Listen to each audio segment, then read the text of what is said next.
Vaşinqtonla İrəvan Zəngəzur dəhlizi ilə bağlı yeni saziş imzaladı. Tramp İrana zərbələri təxirə saldı. Suriyada kürdlərə geniş haqlar verildi. Həftədən geriyə qalanlardan bir saatda danışıram. Ermənistan Zəngəzur dəhlizinin icrasına başlayır. Vaşinqtonla İrəvan arasında imzalanan yeni sazişdə Azərbaycanı narahat edən məqamlar varmı? Düzümünü belə deyə də detallaşdıran bir bənd də yoxdur ki, maneəsiz keçid təmin olsun. İrəvan Sovet vaxtı mövcud olan dəmir yollarının bərpasını istəyir. Sədərə Yeras dəmir yolu açılarsa tərəflərə hansı iqtisadi səmərə verəcək? Ermənistan üçün bu hava su kimi lazımdır. Çünki Ermənistan illərlə yalnız ya şimaldan ya cənubdan asılıdır. Trump'ın arzuları qarşısında gücsüz qalan Avropa, Qrenlandiyanı qorumaq üçün adaya bir neçə hərbçi göndərən ölkələrə Amerika prezidenti yeni tariflər tətbiq etdi. Yəni, Prezident Trump və onun komandasının atdığı addımlar ümumiyyətlə qərb anlayışını sıradan çıxardır. Suriyada Kürd terrorçulara ağır zərbə, ordu Suriya Demokratik Qüvvələrini nəzarət etdiyi ərazilərdən çıxarır. Amerika Birləşmiş Ştatları dəstək verdiyi Kürd terrorçuların sıxışdırılmasına razılaşacaqmı? Mən əminəm ki, məcburiyyət qarşısında ABŞ razılaşmalıdır. Əhməd Əşşara niyə Kürdlərə tarixi haqlar verdi? İran ətrafında səssizlik yoxsa fırtına öncəsi sakitlik? Amerika Birləşmiş Ştatları aksiyaları güc yolu ilə yatırdan İrana zərbələri təxirə saldı yoxsa ləğv etdi? Hər halda deyirlər ki, Trump öz hərbiçilərdən soruşmuşdu ki, nə dərəcədə belə bir əməliyyat uğurlu ola bilər? Onlar ona təminatlar verməmişdilər. Bundan sonra İranda hansı ssenarilər gözlənilir? Siyasi islahatlar həyata keçməsə, düşünürəm ki, İranda etirazlar qaçılmaz olacaq.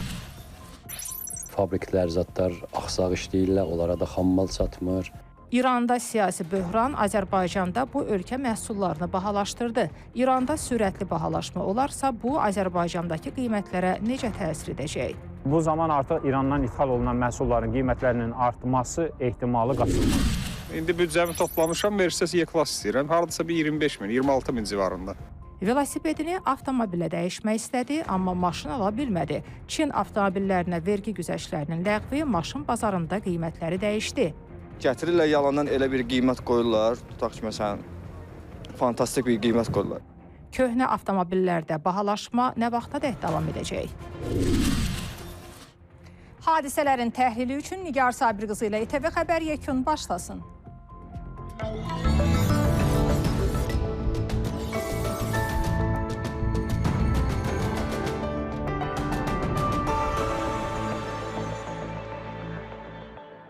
Köhnə tanrılar ölür, amma onların yerini tutacaq yeniləri hələ doğulmayıb. Bu fəlsəfi ifadə köhnə təməllərin dağıldığı, yenilərinin hələ ortaya çıxmadığı və xaos yaratdığı böhran dövrünə işarə edir.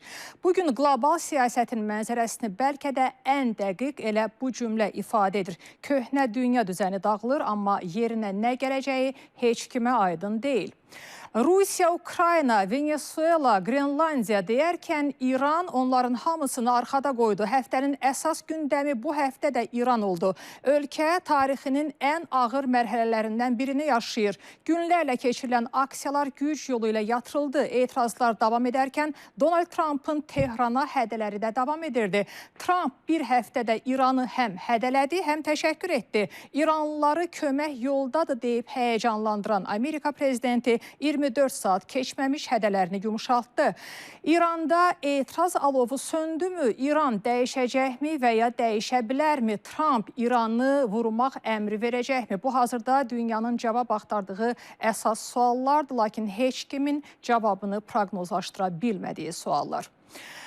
Bugün dövlətlərin taleyini yalnız rejimlər yox, resurslar da müəyyən edir. 21-ci əsrin ən strateji ehtiyatlarından biri su. Su bugün təkcə ekoloji deyil, milli təhlükəsizlik mövzusu kimi qəbul edilir. Dövlətlər su ehtiyatlarının idarə olunmasını strateji məsələ kimi qəbul edirlər.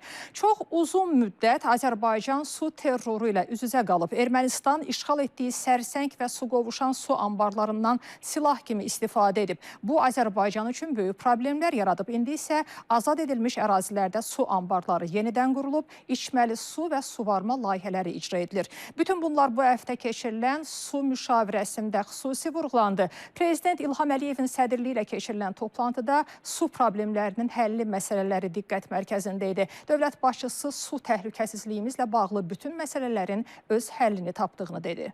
Son 20 il ərzində ancaq sadaladığım, halbuki görülən işlər qat-qat çoxdur. Layihələr onu göstərir ki, əgər vaxtında bu addımlar atılmasaydı, bugün bizim su təhlükəsizliyi ilə bağlı olan məsələlər çox ciddi bizim üçün problemlər yarada bilərdi. Bizim isə məqsədimiz dayanıqlı su ilə əhalini və sənayeni, kənd təsərrüfatını təmin etməkdir. Su mənbələrini qorumaqdır. Su anbarlarının potensialını artırmaqdır. Uçotu tam yaratmaqdır və mövsüm gələndə suları yığmaq ki, sonra il boyunca onlardan istifadə etmək. Bakının və Abşeron yarımadasının içməli su problemləri əfsuslar olsun ki, uzun illər ciddi problem kimi qarşımızda durur.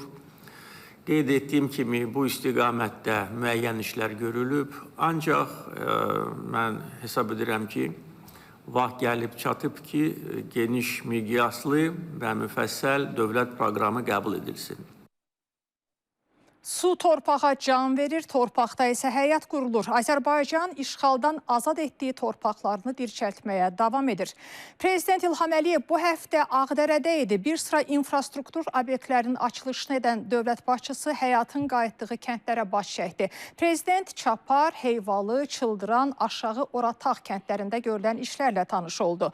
Aşağı Orataq kəndində sakinlərlə görüşdə işğaldan azad edilmiş ərazilərdə aparılan bərpa işlərindən danışıldı. Şəhidlərimizin qanı, canı bahasına bugün bu torpaqlardayıq deyən ölkə başçısı bənzərsiz qələbəmizin önəmini bir daha vurğuladı. Son 80 il ərzində Azərbaycan kimi tam və mütləq qələbə qazanan ikinci ölkə olmayıb.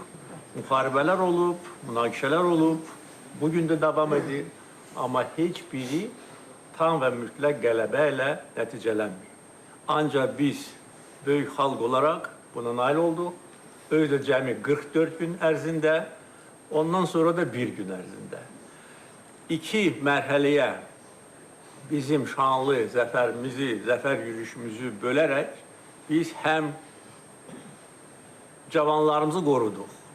Ancaq bilirdik ki, gün gələcək və bütün Qarabağ bizə qaytarılacaq. Biz onu qaytaracağıq, ərazi bütövlüyümüzü bərpa edəcəyik, mənfur düşməni torpaqlarımızdan qovacağıq və tam qələbə qazanacağıq. Azərbaycanın böyük zəfərindən sonra yalnız hərbi yox, siyasi mənzərədə kökündən dəyişdi. Vaxt keçdikcə silahların səsini diplomatiyanın dili əvəzlədi. Nəhayət müharibədən 5 il sonra Bakı ilə İrəvan sülhə doğru real addımlar atmağa başladı. Bu addım bizi həm də Zəngəzura aparacaq. 2020-ci ildən bəri arzulanan Zəngəzur dəhlizinin reallaşması istiqamətində daha bir nəticə əldə olundu. Bu həftə Ermənistan və Amerika Birləşmiş Ştatları TRIP layihəsi ilə bağlı yeni saziş imzaladılar.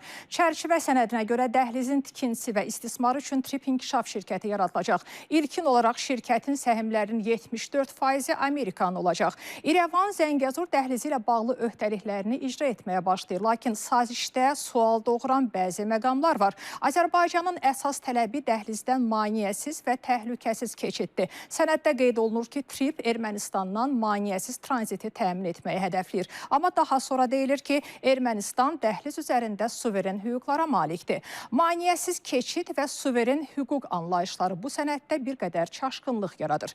Ermənistan Azərbaycanla ticarət əlaqələrini bərpa etməyə tələsir. Bir müddət əvvəl Paşinyan Rusiyadan köhnə dəmir yollarının bərpasını xahiş etmişdi. Bu dəmir yolları Ermənistanı, Azərbaycan və Türkiyə ilə birləşdirir. Amma Rusiya 35 ildir istismarsız qalan bu xətlərin bərpasında maraqlı görünmür. İrəvanın canlandırmağa çalışdığı dəmir yollarından biri də Sədərək Yeras miras xəttidir. Bu yol Sovet vaxtı mövcud olub. Erməni rəsmilər bu dəmir yolunun açılmasında bir müddətdir ki, təkid edirlər. Bu yol niyə Ermənistan üçün önəmlidir? Sədərək-Yeresk dəmir yolunun açılması mümkündürmü və tərəflərə hansı iqtisadi səmrəni verə bilər? Azərbaycanla Ermənistan arasında nəqliyyat təmaslarından danışırıq. Yeresk-Sədərək dəmir yolu Ermənistanın Yeresk qəsəbəsi ilə Azərbaycanın Naxçıvan Muxtar Respublikasının Sədərək rayonu arasında dəmir yolu əlaqəsi. Hələ Sovet dövründə mövcud olan bu dəmir yolu yenidən açıla bilər. Bu həftə hər iki ölkənin nümayəndələri dəmir yoluna baxış keçirib, texniki qiymətləndirmələr aparıblar. Yeresk, tarixi adı isə Arazləyən Ermənistanın Ararat bölgəsində, İrəvana bitişik qəsəbədir. Yeresk-Sədərək dəmir yolu təxminən 1940-cı illərdə Sovet İttifaqı dövründə inşa edilib. Vaxtilə bu xətt Sovet Respublikaları arasında birbaşa dəmir yolu əlaqəsi yaradırdı və İran, Türkiyə və digər regional əlaqəni təmin edirdi. Qarabağ münaqişəsi başlayanda isə yol bağlandı. Bu xətt Culfa, Ordubad, Mehri, Horadiz istiqamətində yerləşir. Ekspertlər deyir ki, bu dəmir yolu xətti Zəngəzur dəhlizinin bir hissəsidir. Yeni yolun açılması üçün əvvəlcə Zəngəzur dəhlizi fəaliyyətə başlamalıdır.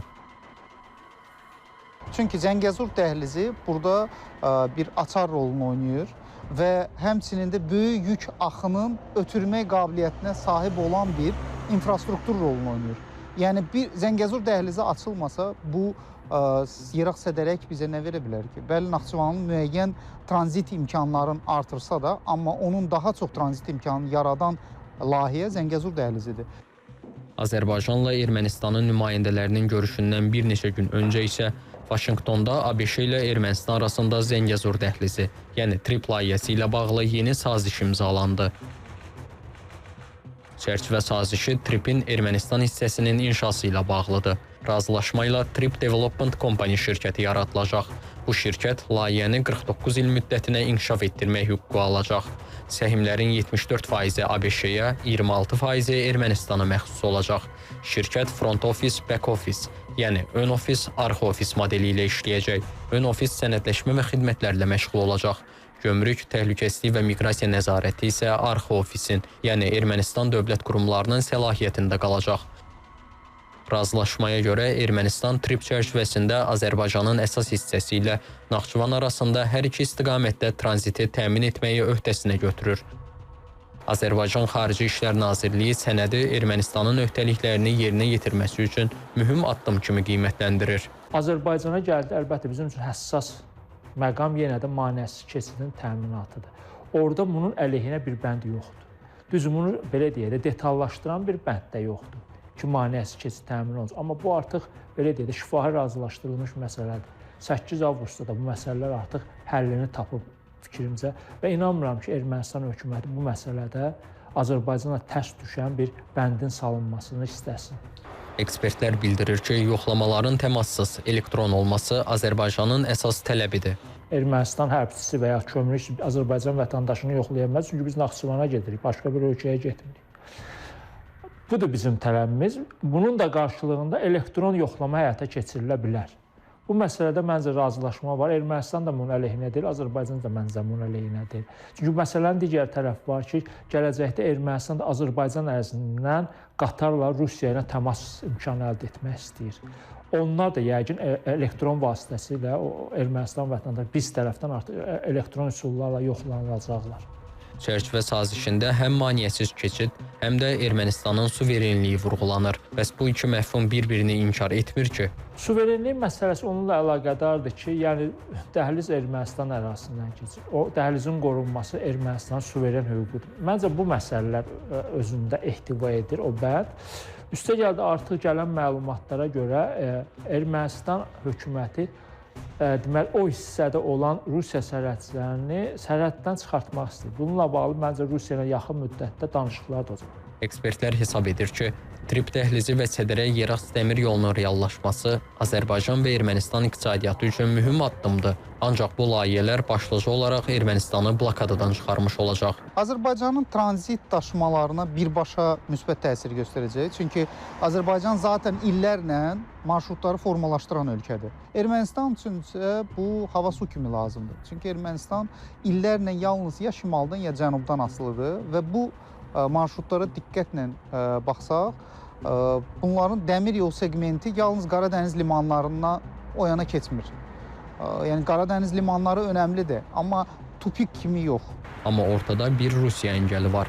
2008-ci ildən bəri Ermənistanın dəmir yolları Moskvanın nəzarətindədir. Paşinyan illərdir istismarsız qalan dəmir yollarının bərpasını istəsə də Kreml bunda maraqlı görünmür.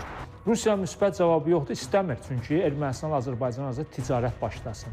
Onda Rusiyanın bölgədə rolu azalacaq. Böyük ehtimalla Rusiya buna müsbət yanaşmır. Onda Paşinyan öz resursları hesabına beynəlxalq banklardan müəyyən kreditlər almaqla bu dəmir yolunun bərpası barədə düşünməlidir. Sülh artıq öz bəhrəsini verir. Artıq Azərbaycanla Ermənistan arasında bir yox, bir neçə xəttin açılması müzakirə edilir. Bu isə regionda sabitliyin möhkəmlənməsi deməkdir.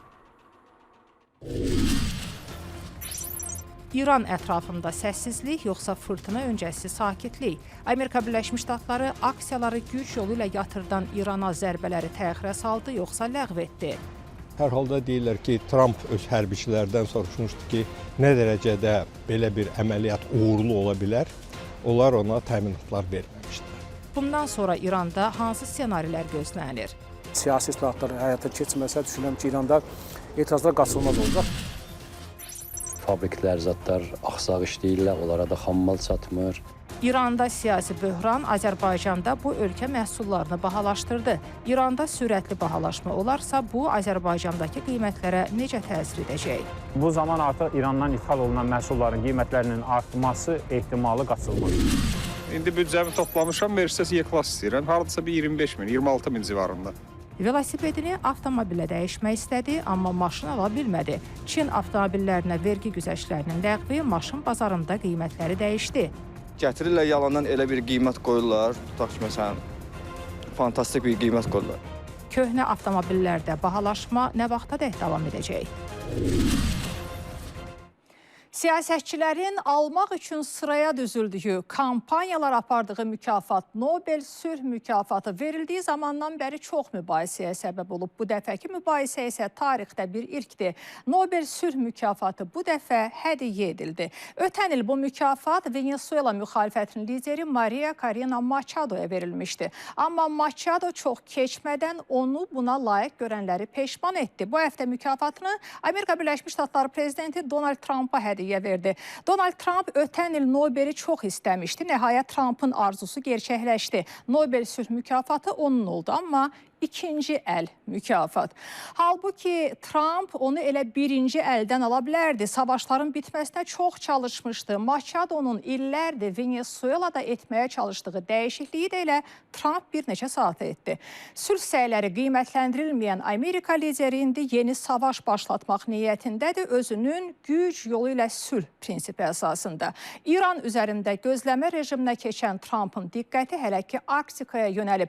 Dünyanın ən böyük adası Qrenlandiyanı heç vaxt istəmədiyi qədər arzulayır. O həddə ki, onun uğrunda savaşa da hazırdır. Danimarkaya məxsus Qrenlandiya bu həftə də diqqət mərkəzində idi. Avropa ölkələri Trump'ın arzusunu yarımçıq qoymaq üçün simvolik hərəkətə keçib. Danimarka Qrenlandiyadakı hərbi mövcudluğunu genişləndirir. Bir neçə ölkə isə Qrenlandiyaya təlim üçün hərbçilər göndərir. Amma bu hərbçilərin sayı az qala barmaqla sayılacaq qədərdir. Trump isə deyir ki, bu ölkələr çox təhlükəli oyun oynayırlar. Trump bu oyunu pozmağın yolunu da tapdı. Özünü tarif kralı adlandıran Trump fevralın 1-dən bir sıra Avropa ölkələrinə 10% tarif tətbiq etməyi düşünür. Avropa isə hələ ki Trump'ın Qrenlandiya arzusu və tariflər qarşısında gücsüzdür. Fransa 15 dağ müharibə mütəxəssisi, Almaniya 13 əskər, İsveç 3, Norveç 2, Niderland və Birləşmiş Krallıq 1 zabit. Bu, Qrenlandiyanı qorumağa çalışan Avropa ölkələrinin adaya göndərdiyi hərbiçi sayıdır. 60 minə yaxın Qrenlandiyalının müdafiəsi üçün paytaxt Nuka 40-a yaxın əskər gəlib. Onlar adadakı 200 Amerikalı hərbçinin qarşısında dırnaqarası güvən nümayiş etdirir.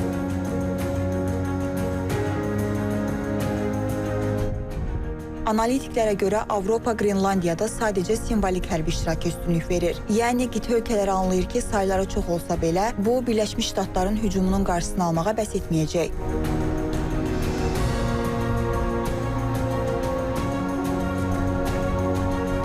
Avropanın 40 nəfərlik ordusu Donald Trumpı inadından döndərmir. Qrenlandiya iddiasını getdikcə daha da gücləndirən Amerika prezidenti Danimarkanın adanı qoruya bilməyəcəyindən əmindir. Problem ondadır ki, əgər Rusiya və ya Çin Qrenlandiyanı işğal etmək istəsə, Danimarkanın edə biləcəyi heç bir şey yoxdur. Amma bizim edə biləcəyimiz hər şey var. Bunu keçən həftə Venezuela'da gördünüz. Bu kimi şeylər üçün edə biləcəyimiz hər şey var. Ekspertlər də düşünür ki, Birləşmiş Ştatların əsas məqsədi Qrenlandiyanı Rusiya və Çinə verməməkdir. Trump bu iki ölkənin adada möhkəmlənməsinin əleyhinə indidən tədbirlər görmək niyyətindədir.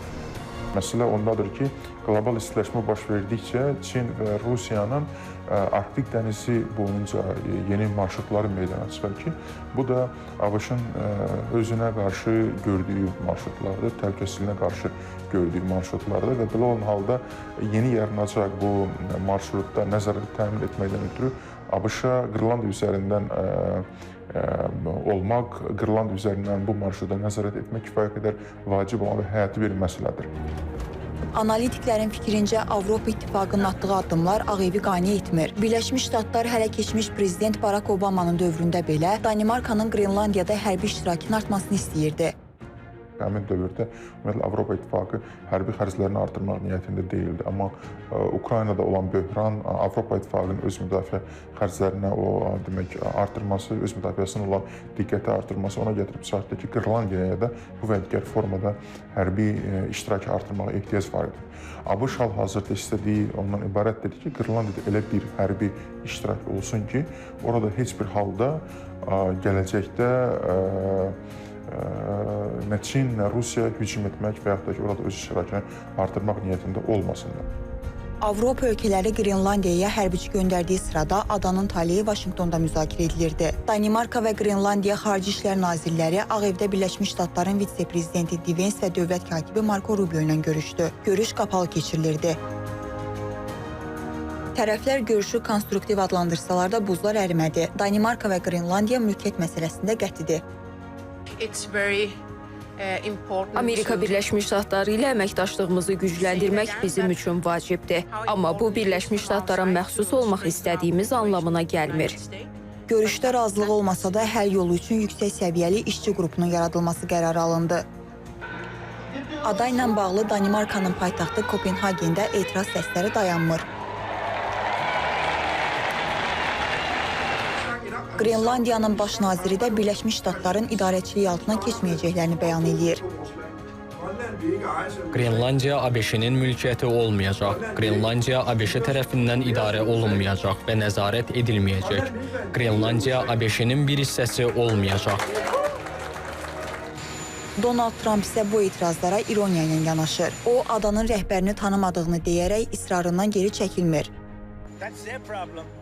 Bu onların problemidir. Mən onunla razı deyiləm. Onun kim olduğunu bilmirəm. Onun haqqında heç nə bilmirəm. Amma bu onun üçün böyük problem olacaq. Trump hazırda əsas diqqəti Qrenlandiya üzərində cəmləşdirib. Amerika lideri ya hərbi yolla ya da pulla Qrenlandiyaya sahib olmaq istəyir. Ancaq Vaşinqtonun buna nail olacağı ehtimalı azdır. Çünki Konqres Qrenlandiyaya hər hansı addıma qarşıdır. Hesab edilir ki, Amerika Birləşmiş Ştatlarının Qrenlandiyaya hərbi müdaxiləsi gələcəkdə ölkənin maraqlarına ciddi zərbə vura bilər. Analitiklər hesab edir ki, Trumpın diqqəti yalnız başqa bölgədə, məsələn, İranda və ya Latin Amerikasında yaranacaq böhrana görə yayına bilər. Avropa İttifaqı isə həyəcan təbilini çalmağa davam edir. Qurum xəbərdarlıq edir ki, Qrenlandiya ətrafındakı bu bazarlıq NATO-nun sonunu gətirə bilər. Bəli, əlbəttə NATO-nun parçalanması imkanı var. Ümumiyyətlə, hal-hazırda artıq bir qədər əvvəl ABŞ-dan gələn mesajlar əsasında Almaniyanın kansleri belə bir çıxış etmişdi ki, qərb anlayışı sıradan çıxır. Yəni Prezident Tramp və onun komandasının atdığı addımlar ümumiyyətlə qərb anlayışını sıradan çıxardır belə olan halda. Tramp hələ ki Avropalıları tariflərlə hədələyir. Ağ Ev lideri fevralın 1-dən etibarən Birləşmiş Ştatlara mal ixrac edən bir sıra ölkələrə qarşı yeni tarif paketinin tətbiq olunacağını açıqlayıb. Bu tariflər Danimarka, Norveç, İsveç, Fransa, Almaniya, Böyük Britaniya, Hollandiya və Finlandiya kimi ölkələrə aiddir. İyunun 1-dən isə bu tariflər 25%-ə qədər artırılacaq. Artıq Avropalı liderlərdən Trampın bu qərarına sərt reaksiyalar gəlib. Emmanuel Macron, Keir Starmer, Ursula von der Leyen və digərləri bildiriblər ki, bu hədə Avropanın Qrenlandiya ilə bağlı mövqeyini dəyişməyəcək. Unilateral American moves are challenging the international order.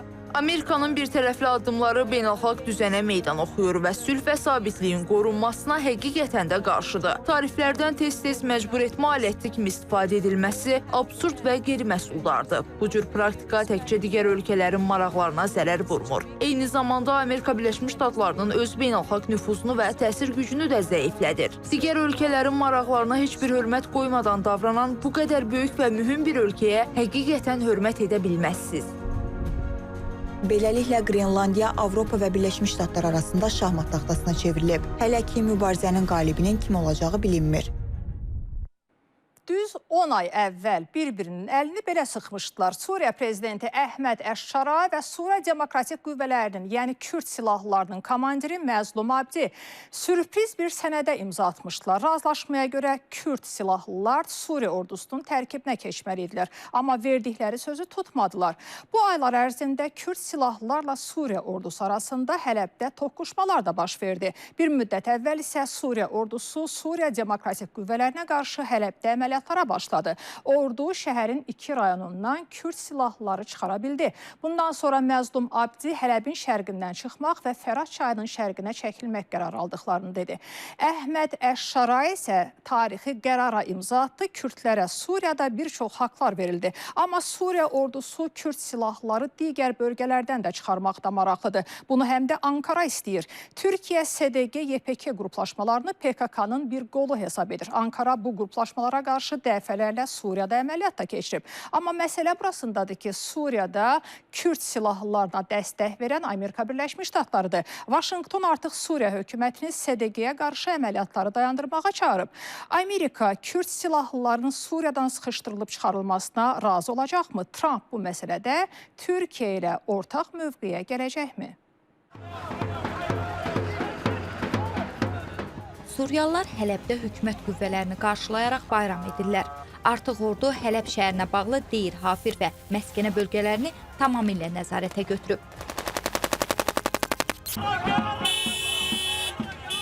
Ötən həftə Kürd silahlılarla Suriya ordusu qüvvələri arasında baş verən toqquşma nəticəsində Hələbin 2 məhəlləsi silahlılardan təmizlənmişdi. Bundan sonra Suriya Demokratik Qüvvələrdən gözlənilməz qərar gəldi. Silahların komandiri Məzlum Abdi Hələbin şərqindən Fərat çayının şərqinə çəkildiklərini açıqladı.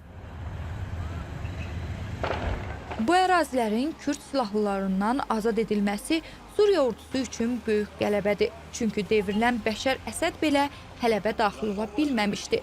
Hələb və ətrafında ərəblər yaşasa da Kürd silahlıları bu ərazilərə nəzarət edirdi. Onların bölgədən çıxarılması ilə evlərini tərk edən əhali də geri dönür.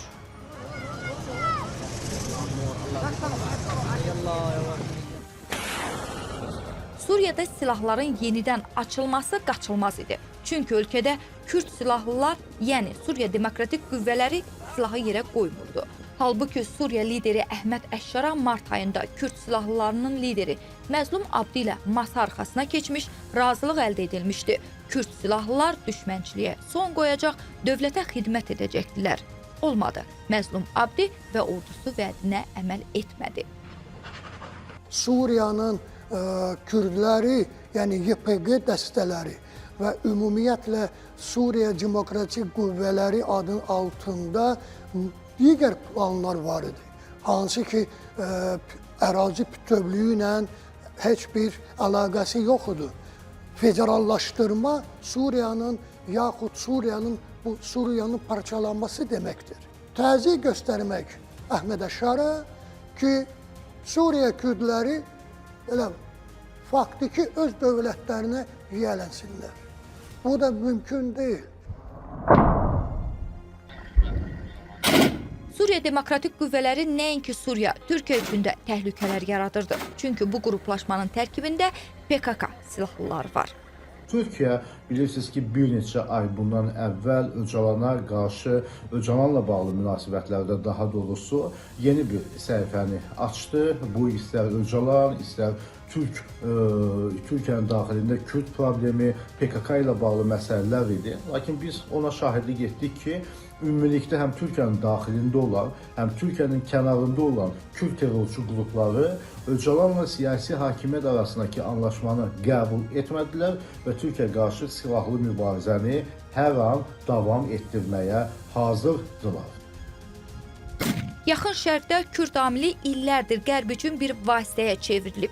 Ekspertlərə görə hazırda da Kürd məsələsi kartından Türkiyəyə qarşı yenidən istifadə edilir. Həm İraqdakı Kürt terror faktoru, həm Suriyadakı Kürt hərbi birləşmələri və terror faktoru, hətta bura biz İrandakı PUJAK-ı da əlavə edə bilərik. Bütün bunları ümumi məxrəci ondan ibarətdir ki, gələcəkdə Türkiyə dövlətinə, Türkiyənin suverenliyini ilk növbədə böyük bir zərbə vursunlar. Suriya ordusu isə dayanmır, indi Raqqaya doğru irəliləyir. Raqqa Suriya Demokratik Qüvvələrinin paytaxtı sayılır. Əhalinin böyük əksəriyyəti ərəblərdir. Kürdlər azlıq təşkil edir. Buna baxmayaraq bölgədə nəzarət Kürd silahlılarının əlindədir. Raqqa həm də Birləşmiş Ştatların Suriyadakı mərkəzi hesab olunur. Şəhəri 2014-2017-ci illərdə IŞİD özünün paytaxtı elan etmişdi və 2017-ci ildə SDG Birləşmiş Ştatların köməyi ilə Raqqanı IŞİDin əlindən aldı. İndi Kürd silahlılar Raqqada IŞİD üzvlərinin və onların ailələrinin saxlandığı böyük düşərgələrə nəzarət edirlər. Əgər bu düşərgələr açılsa, regionda yenidən IŞİD təhlükəsi yarana bilər və Raqqanın itirilməsi ilə də Kürd silahlıları böyük zərbə ala bilər. Suriya ordusu Kürd silahlılarla hələ ki tək başına mübarizə aparır. Böyük uğur da əldə edir. Birləşmiş Ştatlar Suriya hökumətindən əməliyyatları dayandırmağı tələb edir. Siyasi təhlilçilərə görə Vaşinqtonun narahatlığı Türkiyə ordusunun bu əməliyyatlara dəstək vermə ehtimalıdır. Bəs Türkiyə ordusu bu əməliyyatlarda iştirak edə bilərmi? Türkiyə hələ gözləmədədir, ara-sıra əməliyyatlar edir və Türkiyə hakimiyyəti gözləyir ki, Suriyanın lideri Əhməd Əl-Şarı öz ərazisində onlara qarşı mübarizəni intensivləşdirsin və son günlərdə elə biz buna şahidlik etməkdəyik. Suriya Demokratik Qüvvələri əsas dəstəyini Birləşmiş Ştatlardan alır. Ötən gün İraqın Ərbil şəhərində Birləşmiş Ştatların yaxın şərqdəki səfiri Tom Barak Məzlum Abdi ilə görüşdü. Görüşdə İraq Kürdistanının lideri Məsud Bərzani də iştirak edirdi. Bundan sonra bölgədə vəziyyət necə dəyişəcək? Mən əminəm ki, məcburiyyət qarşısında ABŞ razılaşmalıdır. Çünki konsensus ABŞ arasında, Suriya, Kürdlər arasında deyil. Konsensus Türkiyə, Səudi Ərəbistan, İraq, Livan, Qatar, Kuveyt, Oman, Misir, İordaniya bu ölkələrin arasında nail olmuş konsensusdur. Və bu konsensus nəticəsində Suriya qoşunu da hərəkətə keçdi. Kürd silahlıları ilə toqquşmadan sonra Əş-Şara kritik bir sərəncam da imzaladı. O, Kürd dilini milli dil kimi tanıdı. Sərəncama görə Kürd dili artıq Suriyada ərəb dili kimi statusda olacaq. Hətta Kürd əhalinin yaşadığı bölgələrdə, məktəblərdə Kürd dili tədris ediləcək. Əş-Şaranın sərəncamı ilə Novruz bayramı da Suriyada rəsmi bayramlar sırasına əlavə edilib. Şəranın bu qərarından sonra ölkədəki türkmənlər də haqlarını tələb edirlər. Əslində YPG-PYD-nin istədiyi konstitusiyaya girməkdir. Konstitusiyaya daxil edilməsi idi onların hüquqlarının, haqlarının. Kürdlər deyirdi ki, bizi Suriyanın bərabər hüquqlu vətəndaşı olaraq qəbul edin, bizə dil hüququ verin, dil haqqı verin. Hətta bəzən deyirdilər ki, bizə Suriyada ikinci qurucu statusu verin. Yəni ərəblərlə bərabər olaraq. Bunu da konstitusiyada təsdiqləyin. Lakin Şara bunu konstitusiyanın eləmədi. Bu Türkmenlərdə çox ciddi narazılıq yaratdı. Çünki Türkmenlər də buna paralel olaraq eyni hüquqların şaradan tələb etməyə başladılar, haqlı olaraq. Çünki Türkmenlər bu hökumətin qurulmasında, Suriyada yeni Suriyanın qurulmasında aktiv rol oynadılar və bu səbəbdən sırf Türkmen əsilli Müdafiə Nazirinin müavini istefa etdi. Hələlik Suriya ordusu irəliləyir, şəhərlər silahlılardan təmizlənir. Hədəf bütöv Suriya dövləti qurmaqdır. Suriya ordusu bunu nə dərəcədə bacaracaq, bu qarşıdakı günlərdə məlum olacaq. İnternet yox, şəhərlər səssiz, səmada dronlar, küçələrdə hərbçilər. Bura İrandır. Bir neçə gün əvvələ qədər dünyaya səs salan bu ölkə indi dünyanı sakitliyi ilə ürküdür.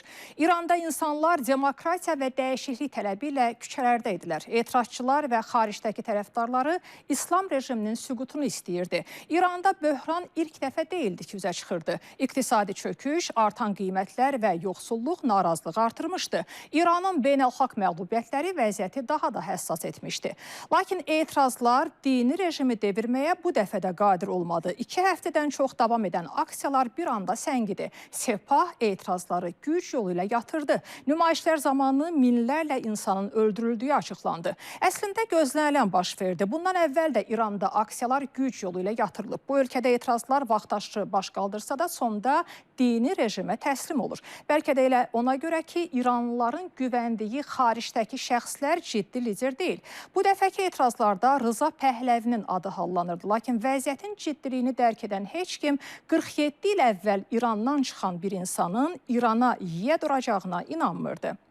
Etirazçıların ən böyük ümidi Amerika Birləşmiş Ştatları prezidenti Donald Trumpa idi. Amerika lideri etirazçıların öldürülməsi halında İrana güclü zərbə vəd etmişdi. Etirazçılar öldürüldü, Trump isə İranı vurmadı. Günlərlə davam edən hədələr bir anda yumşaq tona dəyişdi. Amerika prezidenti Tehran hökumətindən etirazçıları öldürməyi dayandırdığına dair zəmanət aldığını dedi. Bu açıqlamalar Trumpın İranlıları etirazları davam etdirməyə çağırmasından və kömək yoldadır deməsindən bir gün sonra gəldi. Həmin gün dünya 24 saat içində Amerikanın İranı vuracağını gözləyirdi. Lakin Trumpın yoldadır dediyi kömək yarı yoldan geri qayıtdı. Hər şey bitdimi? İran ətrafında yaranan səssizlik xeyrə əlamətdir, yoxsa Trump sadəcə fasilə götürüb? Məlumatlara görə Trumpı İrana zərbə endirməməyə müxtəlif səbəblər vadar edib. Amerika Birləşmiş Ştatları rəsmiləri İran rejiminin hava hücumları ilə devrilə biləcəyinə inanmayıblar. Bundan başqa Birləşmiş Ştatların bölgədə hücuma başlamaq üçün kifayət qədər hərbi resursları da olmayıb. Amma zərbə ehtimalları qalmaqdadır. İndi bir çox ekspert hesab edir ki, bu hadisələr ötən ilin iyununda Amerika Birləşmiş Ştatlarının İrana qarşı hava hücumlarından əvvəlki vəziyyəti xatırladır. O vaxtda Amerika Birləşmiş Ştatları İran danışıqları gedirdi, lakin çox keçmədən İsrail və Birləşmiş Ştatlar İranı vurdu. Amerika Birləşmiş Ştatlarının İrandan tələbləri dəyişməyib. Tehran bu dəfə şərtləri qəbul edəcəkmi? Hələ ki, Amerikalılar İran rəsmiləri ilə görüşə tələsmirlər. Üstəlik Birləşmiş Ştatların yaxın şərqə təyyarə daşıyan gəmi və raketlər göndərdiyi deyilir. Bəzi məlumatlara görə Vaşinqton İrana qarşı bir dəfəlik hücum yox, uzun müddətli əməliyyat planlaşdırır. Trumpın ötən gün İranda yeni rəhbərlik axtarmağın vaxtıdır deməsi də zərbə ehtimalını artıran səbəblərdəndir. Ümumiyyətlə, İran ətrafında nə baş verdiyi olduqca müəmma olaraq qalır. İranın daxilində də hazırda nələr yaşandığını demək asan deyil, çünki aksiyaların şiddətlənməsindən sonra İranda internet kəsilib. Amma həyat hər yerdə, həmişə bütün faciələrə baxmayaraq davam edir. Ernest Hemingway'in məşhur əsərində deyildiyi kimi günəş də doğur. Bəs İranda bu dəfə günəş kimin üçün doğur? 1992, 2017, 2019, 2022. Bunlar son bir neçə ildə İranda etirazların baş qaldırdığı tarixlərdir. Həmin illərdə etirazlar kütləvi hala keçsə də yatırıla bilmişdi. Bu dəfə də belə oldu. İran hökuməti vəziyyətin nəzarət altına alındığını bildirdi. İranda aksiyalar ötən il dekabrın 28-də milli valyutanın dəyərdən düşməsindən sonra başlamışdı. 17 gün davam edən aksiyalar ixtişaşlara çevrildi və sonda güc yolu ilə yatırıldı. İnsan haqları təşkilatları etirazlar zamanı 3000-dən çox insanın öldürüldüyünü bildirir. Lakin bəzi mənbələr bu sayın 12 mindən 20 min arasında olduğunu deyir. Hazırda İranda səssizlik hökm sürür. Hər halda bu ölkədən etiraz səslərinin ucaldığına dair dəqiq məlumatlar yoxdur. Analitiklər isə ocaq sönsə də közünün qaldığını deyirlər. Təbii bu cür zorakılığın qarşısında yəni əslində heç nizamlanmayan etirazın qalib çıxması çox çətin bir məsələ idi. İndi nə dərəcədə düz, yalan götürüb ov tüfəngləri ilə insanların gözlərindən vururdular ki, o qədər insan zərər çəkib, buna görə görmək qabiliyyətini itirib. Yəni, təbii bu zorakılıqla yəni, bacarmaq olduqca çətindir. Ancaq bu heç də demək deyil ki, etirazlar daha küçələrdə deyil, o etirazlar aradan götürülür. Ona görə, mənim düşüncəmə görə, indi həmin rejimin içərisində də ağlı başında qalan insanlar var və anlayırlar ki, dəyişikliklər qaçılmazdır. Etirazçıları okeanın o tayından gələn bəyanatlar da cəsarətləndirirdi. Trump İranlıları mübarizəni davam etdirməyə çağırır, kömək yoldadır deyirdi. Fars körfəzində ABC dronu kəşfiyyat uçuşları həyata keçirirdi. Səmada bir anda ABC qırıcısı göründü. Amma o, İrana hücum etmək üçün havaya qalxmamışdı. Təhlükəsizliyi məqsədi ilə Qətərdəki Əl-Udeyd bazasını tərk edirdi. Hər kəs ABC-nin İranı vuracağını gözləyirdi. İran da bu ehtimala qarşı hava məkanını bağlamışdı. Lakin 24 saat keçməmiş Trump fikrindən daşındı. Deyirlər ki, qətillər dayandırılıb və edamlar baş tutmayacaq. Bugün çoxlu edam olmalıydı və edamlar baş tutmayacaq. Bizə etibarlı mənbələrdən məlumat verilib və ümid edirəm ki, bu doğrudur. Beləcə Trump İrana zərbə üçün düyməyə basmadı. Gözləyirlər ki, Trumpın bu təbliğatı İrandakı etiraz aksiyalarını daha da gücləndirəcək, davamlı xarakter alacaq və İran siyasi elitası da bundan çəkinəcək. Lakin bu faktor işləmədi. Lakin mən düşünmürəm ki, İran təzyiqlərdən yaxa qurtaracaq. İndi açıq məlumatlar göstərir ki, Trump son anda hərbi zərbələrin endirilməsini təxirə salıb. Son dəqiqələrdə belə bu hərbi hazırlığı dayandırıb. Trumpın İrana hücum fikrindən daşınmasında ərəb ölkələrinin rolunun olduğu bildirilir. Məlumata görə Səudiyyə Ərəbistanı, Oman və Qətər Ağ Ev rəhbərini inandırıblar ki, bu cəhd qlobal neft bazarını ciddi şəkildə sarsıda bilər.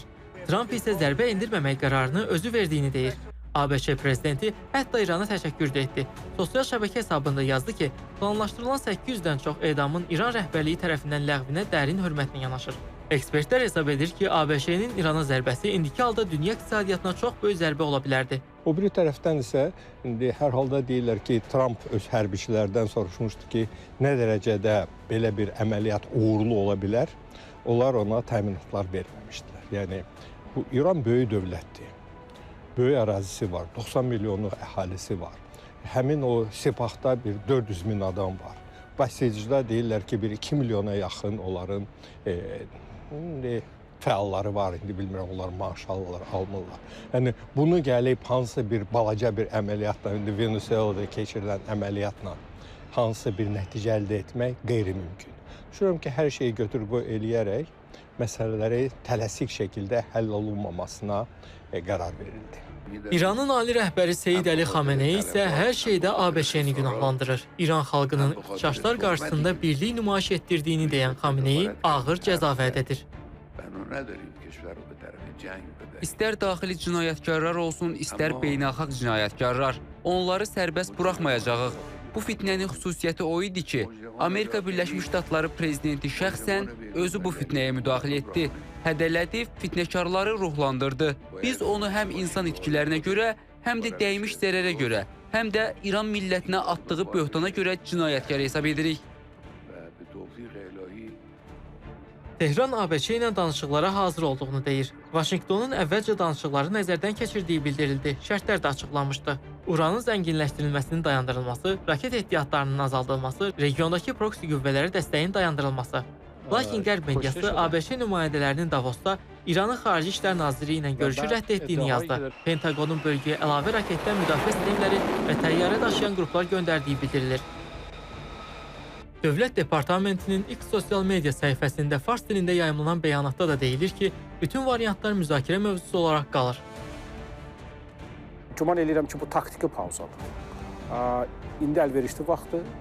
Trump İranla təzyiq etmək və İranın İki məsələdə nüvə proqramı və raket proqramını sonlandırmaq məsələsində təslimçiliyə sürməkdən əl çəkməyəcək. Əgər bunu etməsələr, mən düşünürəm ki, hərbi zərbələr qaçılmazdır. Bu Trumpla bağlı deyil, bu strategiya məsələdir. İran ən zəif vaxtıdır və bu zəif vaxtdan istifadə etməmək rasional strategiya uyğun deyil. Güman edirəm ki, bu taktiki pauzadır.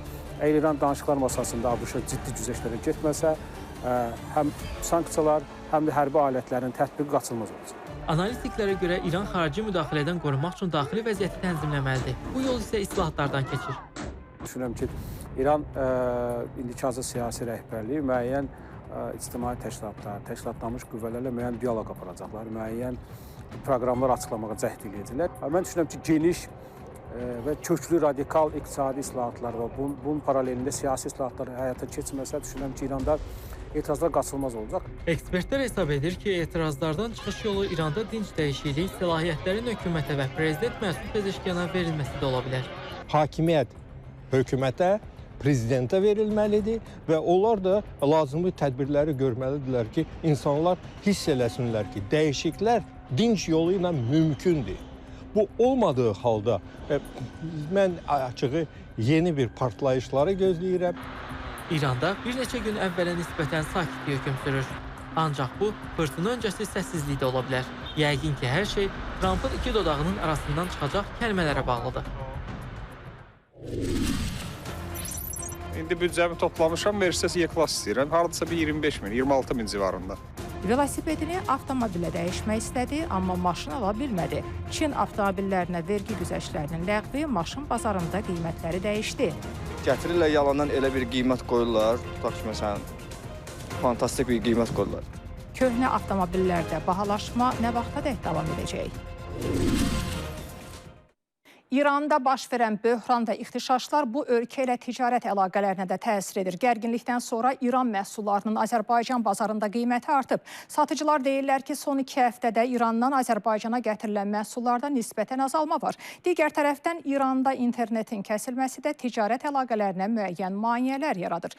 Azərbaycana İrandan əsasən yağ, düyü, xurma, meyvə qurusu və çərəzlər gətirilir. İndi bu məhsulların qiyməti artıb. Əslində İranda milli valyutanın ucuzlaşması bu ölkə məhsullarının qiymətini azaltmalı idi. Bəs niyə əks oldu? İranda sürətli bahalaşma olarsa, bu növbəti günlərdə Azərbaycandakı qiymətlərə necə təsir edəcək? Bəs Trumpın İranla ticarət əlaqələri olan ölkələrə 25% rüsum tətbiq etməsinin Azərbaycana hansı təsirlər olacaq? Suallar sujetimizdə cavab tapır.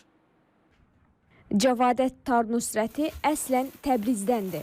Uzun illərdir ki, İran məhsullarının Bakıda satışı işi ilə məşğuldur. Deyir ki, hazırda İran məhsullarının ölkəyə çatdırılmasında problemlər yaranıb.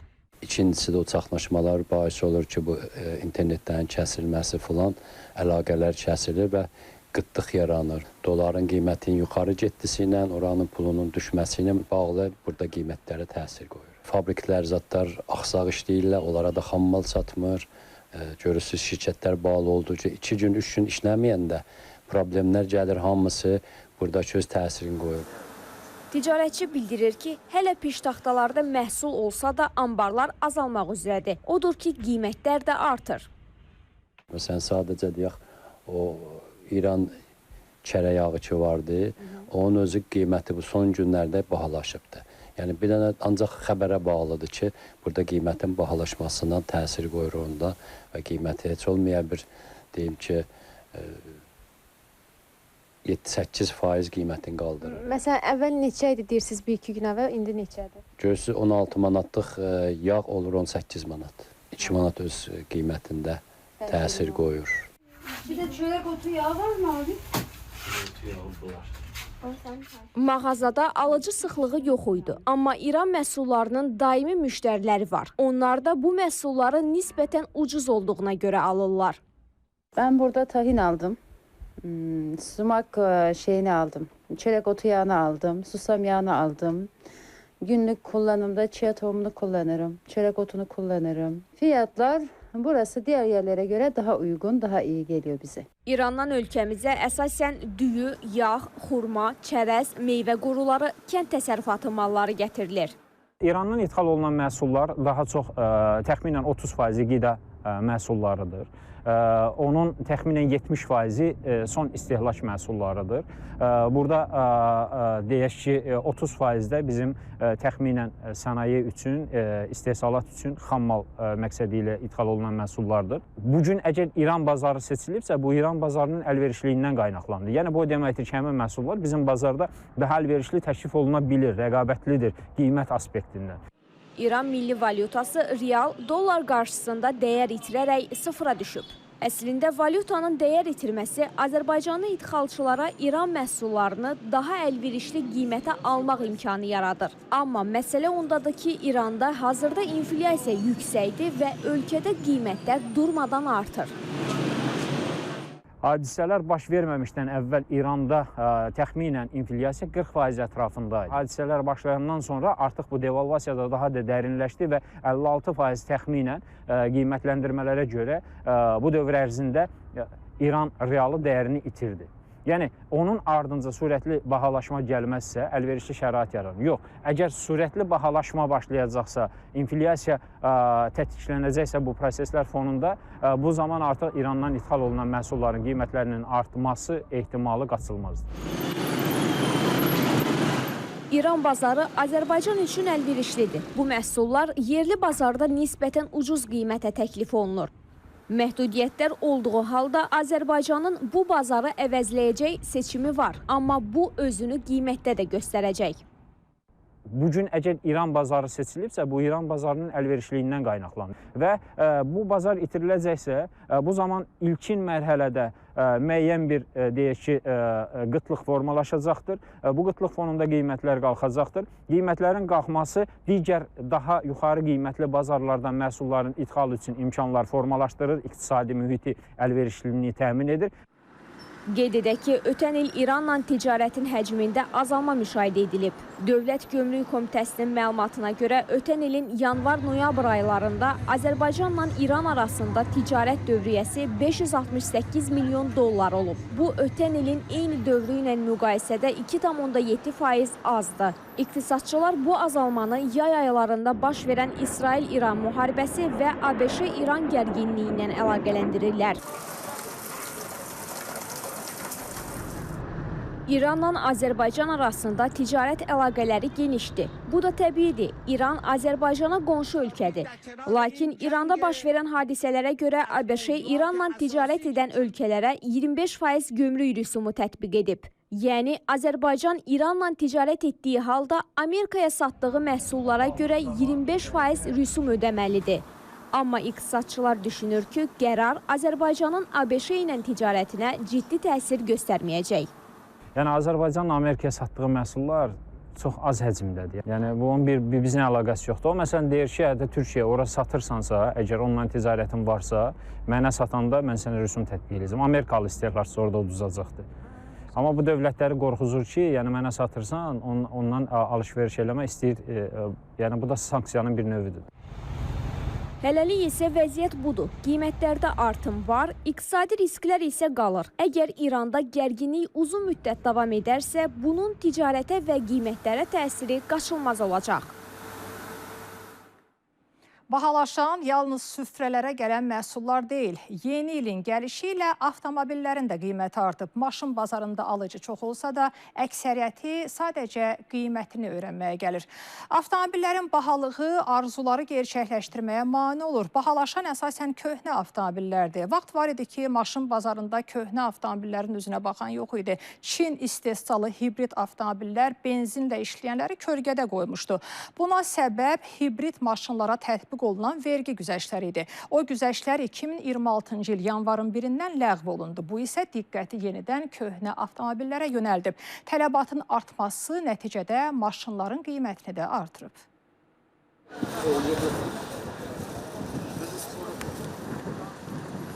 Ramil Şəbizadə üçün illərdir şəhərin tıxaclarından çıxış yolu velosiped olub. Amma bu qış fikri dəyişib. Soyuq hava onu komfort axtarışına çıxarıb. Ramil artıq pedalları mühərriklə əvəzləmək, 2 təkərlidən 4 təkərliyə keçmək istəyir. Bu səbəbdən maşın bazarını üst tutub. Mən hər zaman velosiped kullanırdım, yəni velosiped sürürdüm. İndi büdcəmi toplamışam, Mercedes E-Class istəyirəm. Hardasa bir 25 min, 26 min civarında. Bir bazarda gəlirəm, amma bir saatda buradayam. Hərəkət tapa bilmirəm. Qiymətlər biri yuxarı, biri aşağı belə oynayır. Ramil Şəbizadə maşın bazarına gəldiyi cəmi 1 saatda anlayıb ki, velosipedi avtomobilə dəyişmək heç də asan olmayacaq. Yox, bu onun velosiped sevgisi ilə bağlı deyil, bazardakı qiymət artımı ilə əlaqədardır. Ötən ilə nisbətən maşın bazarında qiymətlərdə fərq müşahidə olunur. İlin əvvəli olmasına baxmayaraq, bəzi avtomobillərdə qiymət dəyişikliyi var. Qiymət dəyişikliyi avtomobilin növündən asılı olaraq dəyişir. Bəzilərində 1000, bəzilərində 2000, bəzilərində isə 3000 fərq var. Qiymət dəyişikliyinin əsas səbəbi kimi isə hibrid avtomobillərə tətbiq olunan vergi güzəştinin ləğvi göstərilir. Bazarda istədiyini tapa bilməyən təkcə Ramil deyil. Digər alıcılar da yanvar ayının soyuğunda əl yandıran qiymətlərdən gileylidilər. Gətirirlər yalandan elə bir qiymət qoyurlar, tutaq ki, məsələn, fantastik bir qiymət qoyurlar. Nə özləri sata bilmirlər, nə də ki, bizlər ala bilmirik. İndi bazara gəlmişik də, haradasa bir 2-3 saat elə yalandan fırlanırıq. Belə getsə elə fırlanıb elə çıxıb gedəcəyik. Bazarda bahalaşmanı satıcılar da təsdiqləyir. Onlar bunu hibrid avtomobillərə vergi güzəştinin ləğvi ilə əsaslandırırlar. Gömrük rüsumu biraz qalxdı.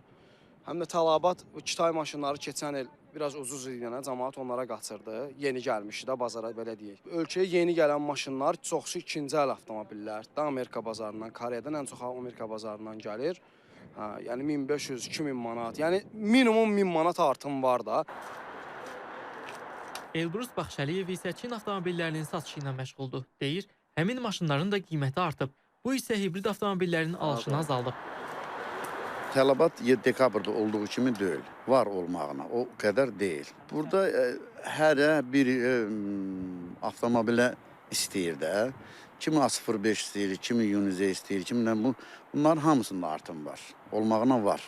Yəni bu vergilərlə bağlı, bu götürməklə bağlı hamısında var qiymət artımı. Amma konkret hələ artım qiyməti ilə çox satış olmuyor. Hibrid avtomobillərin idxalı və satışı üçün müəyyən vergi güzəştləri 2022-ci il yanvarın 1-dən tətbiq edilmişdi. Bu güzəştə görə istehsal tarixi 3 ilə qədər olan hibrid avtomobillər əlavə dəyər vergisindən azad olunmuşdu. Güzəşt bu il yanvarın 1-də bitdi. Yəni artıq bu avtomobillərin ixracı və satışı zamanı əlavə dəyər vergisi hesablanır. Dövlətin məqsədlərindən biri o idi ki, vətəndaşlar daha çox ölkə daxilində ekoloji cəhətdən təmiz nəqliyyat vasitələrini istismar etsinlər. Bu səbəbdən də idxalda və satışda əlavə dəyər vergisindən azad etmələri tətbiq etmişdir. Elektromobillər üçün, hibridlər üçün. İkinci məsələ ondan ibarət idi ki, ölkənin avtomobil parkı yenilənsin, yeni avtomobillər, köhnə avtomobilləri əvəzləsin və buna da qismən nail olundu. Və ötən ilin statistikasına biz nəzər saldıqda görürük ki, ölkə idxal olunan ümumi avtomobillərin təxminən 40%-ni hibrid avtomobillər təşkil edir. Lakin hibrid və elektromobillərdəki qiymət artımı təkcə güzəştin ləğvi ilə bağlı deyil. Məsələ ondadır ki, Çinin özündə əvvəl Çində istehsal olunmuş avtomobilləri kənara çıxardırsa Çin vətəndaşı, avtomobilin əlavə dəyər vergisi həmin vətəndaşa ödənilirdi. Yəni oradan qazanırdı. İndi isə bu qərarlar dəyişir. Çindən istehsalçı zəmanəti olmayan avtomobili gətirməyə çox çətin olacaq. Yəni ikinci əl avtomobil adı ilə Çindən çıxarıb ölkələrə daşınması olmayacaq. Avtomatik olaraq Çindən ixrac olunan avtomobillərin qiyməti yüksəlir. Ekspertlər süni qiymət artımını da istisna etmir, amma bunun müvəqqəti olacağını bildirirlər. Yəni süni qiymət artımı ola bilər ki, 1 ay, 2 ay, uzaq başı 1 kvartal ola bilər. Ondan sonra bazar özünü tənzimləyir və süni qiymət artımı olmur. Tənzimlənmə gedir, artıq avtomobillərin real qiyməti üzə çıxır. İndi ən azı mart ayına qədər kəskin qiymət yüksəlməsi və ya kəskin qiymətlərin enməsi olmayacaq. Necə deyərlər, könlü sevən bir yar var idi, o da dəyişdi. Artıq hibrid avtomobillərin səssizliyini bahalaşma köyü pozur. Son illər Bakı küçələrinin hər addımında gördüyümüz Çin avtomobillərini əldə etmək artıq asan deyil. Daha bir həftəni beləcə yekunlaşdırdıq. Baş verən prosesləri ümumiləşdirərək Amerika Birləşmiş Ştatlarının keçmiş prezidenti Franklin Rooseveltin məşhur sözləri ilə sağollaşa bilərəm. Siyasətdə təsadüf yoxdur. Əgər nəsə baş veribsə, deməli, belə planlaşdırılıb. Növbəti planların nəticələrindən gələn həftə danışacağım. Bugünlük məndən bu qədər. Nigar Sabir qızı ilə İTV Xəbər yekuna baxdınız. Gələn bazara eyni saatda hər birinizi yenə burada gözləyəcəm. Bizi izlədiyiniz üçün təşəkkürlər.